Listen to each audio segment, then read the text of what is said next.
বলা হলো। এর অনেকগুলো দিক তৈরি হয়ে গেল। একটা হলো যে 1000 মাসের থেকেও একটা রাত যখন এত গুরুত্বপূর্ণ, সেই রাতের খবরটা হুজুর মসজিদে নববীতে এসে সাহাবীদের সামনে দেবেন, অথচ মসজিদের ভিতরে পরিস্থিতিটা এমন তৈরি হলো যে বিশ্ব নবী সেই নির্দিষ্ট দিনটা ভুলে গেলেন। তো ভুলে যাওয়া তো আল্লাহর তরফ থেকেই হয়।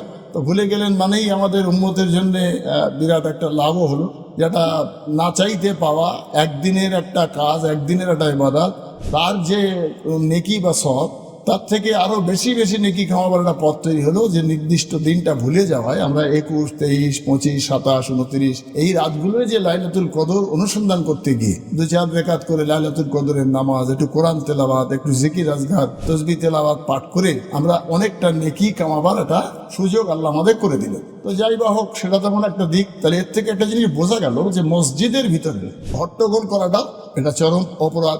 সেই কাজটাই একটা ভালো এবং নির্দিষ্ট